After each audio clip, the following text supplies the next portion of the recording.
आज जो सबसे अच्छी जो इंटरेस्टिंग चीज़ मुझे नजर आई, अच्छी भी कहने और इंटरेस्टिंग, और it's a good thing for Pakistan के गेंद यहाँ रिवर्स हुआ है।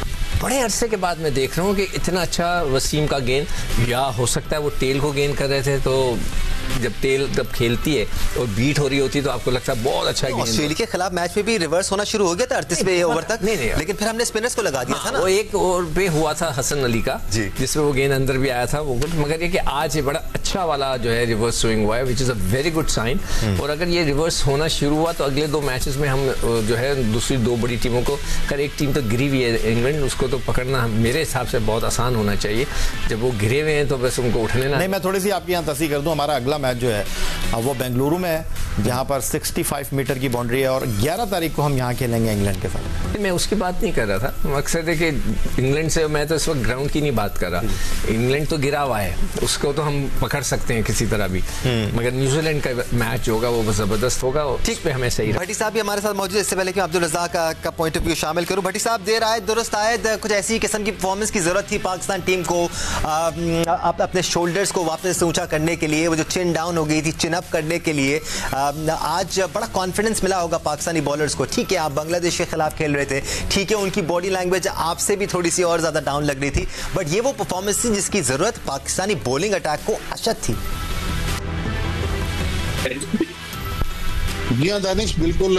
आज आप देखें कि पाकिस्तान को टूर्नामेंट से पहले जब फेवरेट करार दिया जा रहा था तो पाकिस्तान की फास्ट बॉलिंग की वजह से कहा जा रहा था कि पाकिस्तान की फास्ट बॉलिंग इस टूर्नामेंट में सबसे बेहतर है, लेकिन हमारी फास्ट बॉलिंग बीच में थोड़े से उसने 1-2 झटके खाए। लेकिन आज जब पाकिस्तान को हम देखते हैं कि 204 रन पर बांग्लादेश को आउट किया है, तो 10 में से 8 विकेटें फास्ट बॉलरों के हिस्से में आई हैं। मेरा ख्याल में यही वो परफॉर्मेंस थी जिसको हम काफी 4 मैचों से मिस कर रहे थे, और चारों मैचों में पाकिस्तान टीम बड़े मार्जिन से हार गई। तो होपफुली कि पाकिस्तान सेमीफाइनल में क्वालिफाई करे। अगर क्वालिफाई नहीं भी करता तो आखिरी 3 मैच अगर जीत कर आए तो एटलीस्ट प्राइड तो पाकिस्तान टीम को मिलेगी कि पाकिस्तान ने 9 में से 5 मैच जीते। अभी पाकिस्तान के लिए सफर मुश्किल जरूर है, लेकिन नामुमकिन नहीं। लेकिन आज फास्ट बॉलर की जितनी तारीफ की यह कम है कि जिस बॉलर को जब कप्तान ने गेंद दी उसने कप्तान को विकेट लेके दी, सिवाय उसामा मीर के जिनके 10 ओवर में 66 रन बने, उन्होंने 1 विकेट ली। हारिस रऊफ ने 36 रन पे 2 विकेट हासिल किए, 23 रन देकर 3 विकेट हासिल किए। शाहीन ने और मोहम्मद वसीम ने 31 रन देकर 3 विकेट हासिल किए। तो मेरे ख्याल में फास्ट बॉलरों ने आज पाकिस्तान टीम को एक बार फिर एक अच्छे मकाम पर लाकर खड़ा कर दिया। राइट, अब्दुल माजिद भट्टी, बहुत शुक्रिया आपका। हम आगे भी आपसे रब्ता करते रहेंगे और डिटेल्स हासिल करते रहेंगे। बट अब्दुल रज़ाक, आप यकीनी तौर पर बांग्लादेश की ज़रूर बात कर रहे हैं कि वो पॉजिटिव इंटेंट शो नहीं कर रहे थे, लेकिन अगर हम सिर्फ पाकिस्तानी बॉलिंग लाइनअप की बात करें तो आज आपकी नज़र में बेहतर लेंस को हिट किया है पाकिस्तान ने, बेहतर बॉलिंग करते हुए नजर आए हैं। थोड़ा सा डिफरेंस क्या आपको नजर आया है? जैसे हारिस रऊफ कह रहे थे कि हम बैठे और हमने डिस्कस किया कि इन पिचेस पर किस तरह की बॉलिंग करानी है, और क्या ये डिस्कशन थोड़ा लेट नहीं हो गया?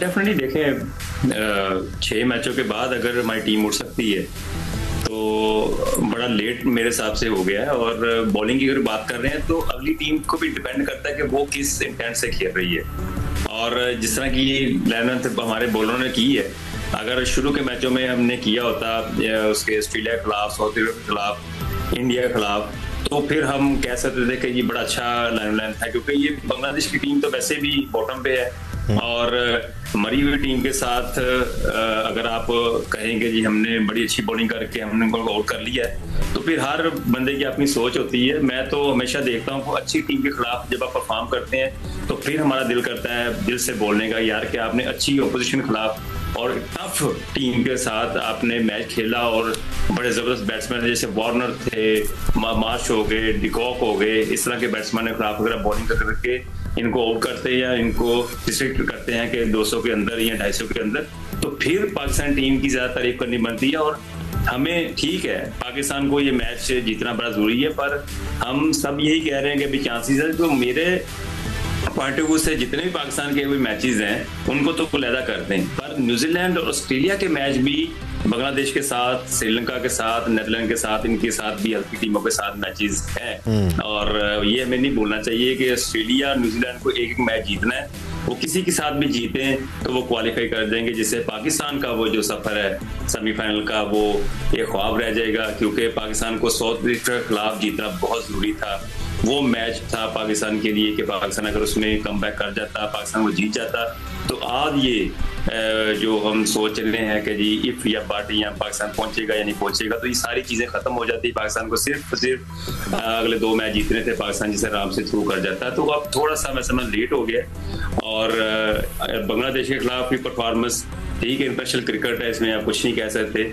जिस तरह रिलैक्स पाकिस्तान की बॉलिंग इस मैच में लगी है, तो पाकिस्तान की बॉलिंग हर मैच में इस तरह की ही बॉडी लैंग्वेज होनी चाहिए, पर हमारा ऐसा इंटेंट नहीं होता। हमारा इंडिया के खिलाफ बॉडी लैंग्वेज और होती है, साउथ अफ्रीका के खिलाफ और होती है, ऑस्ट्रेलिया के खिलाफ और होती है, नीदरलैंड के खिलाफ और होती है।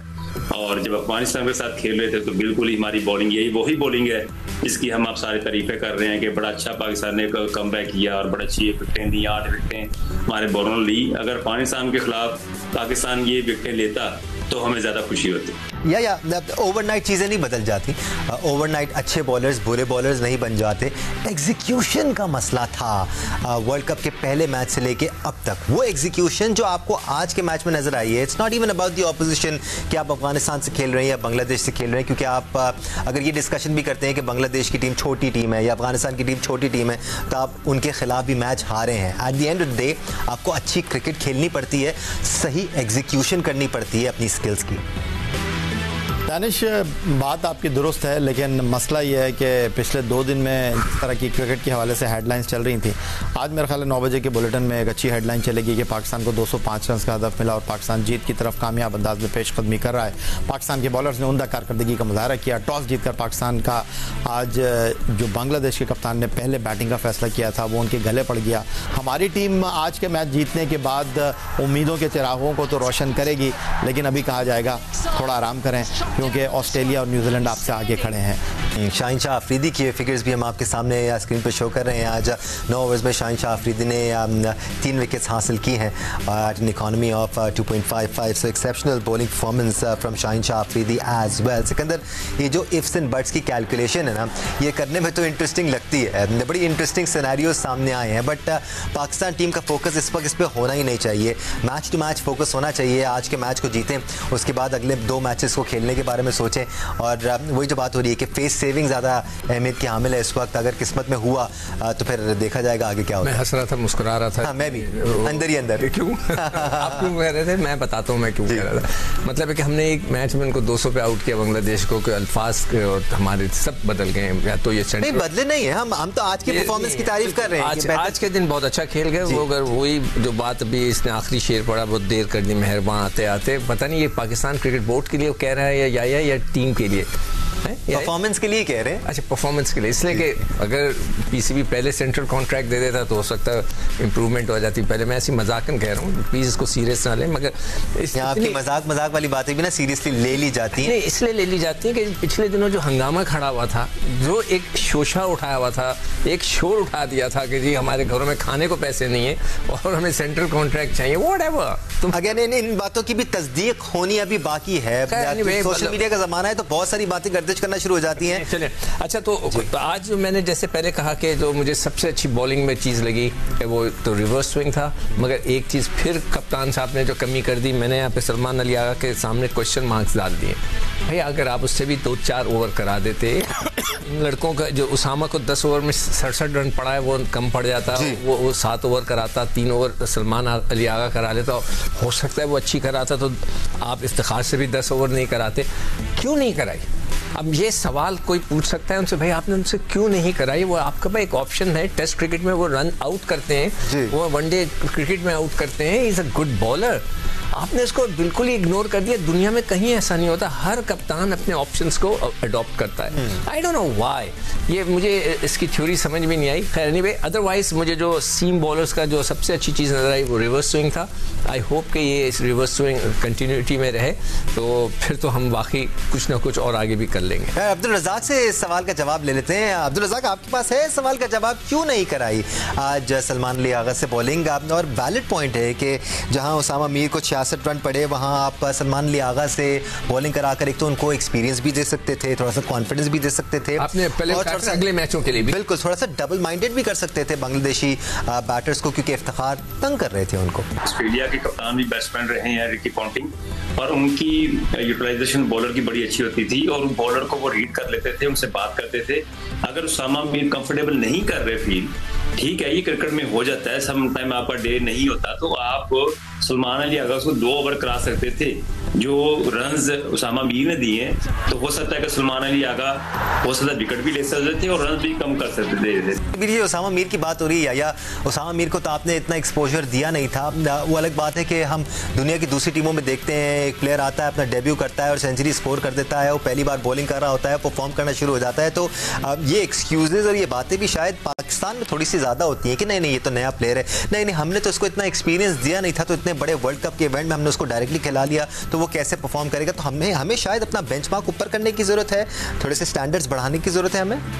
दानिश, आज मैंने ट्वीट किया कि ऑस्ट्रेलिया के जो बॉलर हैं एडम जैम्पा, जिन्होंने पहले 2 मैचों में 1 आउट किया था, इस वक्त 6 मैचों में 16 विकेटें लेकर इस टूर्नामेंट के लीडिंग विकेट टेकर हैं और इस टूर्नामेंट के one of the best bowler, बल्कि वर्ल्ड क्रिकेट के one of the best bowler. New Zealand के left arm spinner Mitchell Santner ने 6 मैचों में 13 आउट किए हैं। तो बहुत सारे लोगों ने जो उन्होंने अपने ख्यालात का इज़हार किया, उन्होंने कहा यार हमारे वर्ल्ड क्लास स्पिनर किधर हैं। तो बिल्कुल सवाल तो बनता है, क्योंकि शादाब खान इस वक्त top of the line spinner में शुमार किए जाते हैं, लेकिन कभी वो अनफिट हो जाते हैं, कभी बुखार चढ़ जाता है, कभी कंकशन रूल हो जाता है, तो वो इस टूर्नामेंट में आपको कहीं दिखाई दे नहीं रहे। बट ओवरऑल अगर आप बात करते हैं तो उसामा मीर ठीक है, आज उन्होंने 66 रन दिए हैं, लेकिन इम्पैक्ट परफॉर्मेंस की अगर आप बात करेंगे तो उन्होंने हर मैच में जहां आपने उनको मौका दिया है उन्होंने कारकर्दगी का मुजाहरा किया है। अगर मैं गलती नहीं कर रहा तो पहली बार आपने शायद उनको इंडिया के खिलाफ खिलाया था या आपने उनको ऑस्ट्रेलिया के खिलाफ मैच में मौका दिया था। आई थिंक मेरा ख्याल है ऑस्ट्रेलिया के खिलाफ मैच में आपने उनको खिलाया था जहाँ उनसे कैश ड्रॉप हो गया था। लेकिन एक तरफ कप्तान बाबर आजम मौका नहीं दे रहे थे उसामा मीर को, लेकिन जब उसामा मीर को उन्होंने टीम में शामिल किया तो उनकी फर्स्ट चॉइस बॉलिंग चेंज में थी उसामा मीर थे। जहां मुश्किल पड़ती वहां उसामा मीर बॉल करने के लिए आ रहे थे, शादाब नहीं आ रहे थे वहां बॉलिंग करने के लिए। तो ये सबसे बड़ा सवाल है। और अगर आपको याद हो अफगानिस्तान के खिलाफ मैच में भी उसामा मीर पर कप्तान जो हैं वो ज़्यादा बैन करते हुए दिखाई दे रहे थे। फिर ये सवाल उठा कि जी साउथ अफ्रीका के खिलाफ मैच में जो है वो उसामा मीर से आपने क्यों ओवर नहीं डलवाया। कल माजिद भट्टी कह रहे थे कि एक सीनियर खिलाड़ी ने उनको कहा कि शायद वो आखिरी ओवर के लिए उसामा मीर का इंतजार कर रहे थे। तो मैं बड़ा हैरान हुआ क्योंकि जनूबी अफ्रीका की 1 ही विकेट बाकी थी, तो आप आखिरी ओवर के लिए किस चीज़ का इंतजार कर रहे थे? रन भी 4 बाकी थे, तो चांस आप पूरा लेते।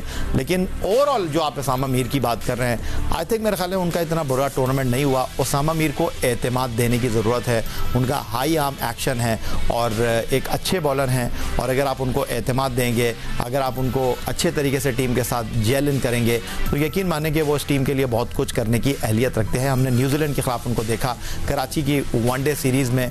एक टाइम वो आ गया था कि प्रेस कॉन्फ्रेंस में जब वो आए तो उनसे पूछा गया कि भाई अब तो आपकी टाई पड़ गई है कि शादाब को खिलाना है या आपको खिलाना है। और एक मैच ऐसा था जहां उन्होंने 4 आउट किए थे, शादाब बाहर बैठे हुए थे। अगले मैच में शादाब को टीम में शामिल किया गया। तो अब बहुत जूनियर खिलाड़ी हैं, उन्होंने कहा कि नहीं शादाब भाई मेरे सीनियर। बिल्कुल, इस सवाल का जवाब मैं सिकंदर बख्श से भी लूँगा कि कई बार ऐसा हमने देखा जब बॉलर्स को मार पड़ी थी तो अटैक में उसामा मीर को लाया गया। और ऐसा क्यों किया गया जब शादाब खान टीम में मौजूद थे? ये वो चीज़ें हैं जिनके बारे में आज बात करनी ज़रूरी है ताकि कल जब आप टीम सेलेक्ट करने बैठे तो आप बेहतर टीम सेलेक्ट करें। एक ब्रेक ले लेते हैं, ब्रेक से वापस आकर डिस्कशन जारी रहेगा हमारे साथ।